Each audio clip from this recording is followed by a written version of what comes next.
Touhiava, à qui je vais demander de nous rejoindre tout de suite sur ce plateau. Maïre Touhiava, bonsoir. Bonsoir Natacha. Merci d'être là. 19,6% de la population, ce sont les derniers chiffres, est donc diabétique en Polynésie française.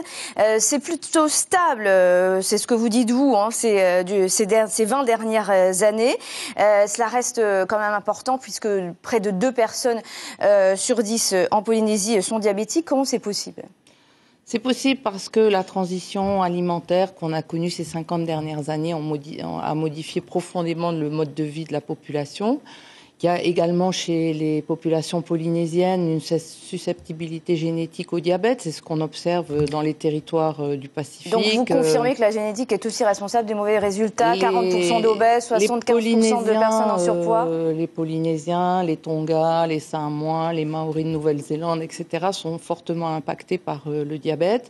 Et l'obésité est un des principaux facteurs de risque. Je le disais, 75% des personnes sont en surpoids ici en Polynésie. L'EPAP a fermé, on en a beaucoup parlé. Il était au cœur d'une polémique. Est-ce qu'on arrive à faire 100 aujourd'hui concrètement ? On a connu des années difficiles en prévention avec la fermeture de l'EPAP. Et là, on a une volonté forte actuellement du gouvernement, du ministère de la Santé et des autres ministères, jeunesse et sport, l'éducation.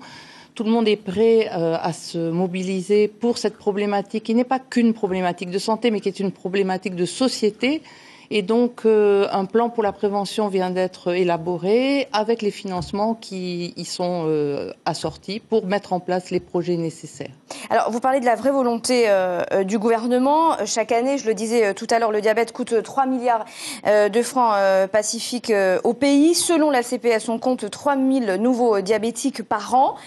C'est dramatique, évidemment, il faut stopper l'hémorragie. Est-ce qu'on ne se voile pas la face en Polynésie, par exemple, concernant les boissons sucrées qu'on resucre ici tout spécialement, concernant les roulottes, tout le monde connaît le problème devant les établissements scolaires. Est-ce qu'il n'est pas temps de dire aujourd'hui, ça suffit ?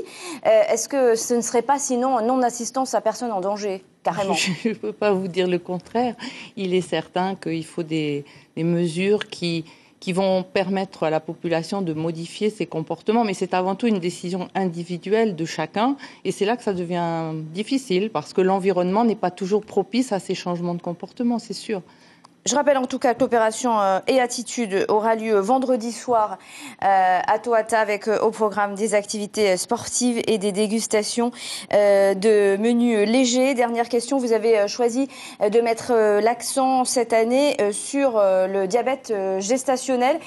Il est déterminant ce diabète-là. Déjà, si lorsque l'on est enceinte, on ne fait pas attention, c'est très grave pour la suite. Oui, vous avez cité beaucoup de chiffres. Celui du diabète gestationnel en Polynésie est également malheureusement important, élevé. 11,6% des femmes enceintes suivies au CHPF présentent un diabète gestationnel.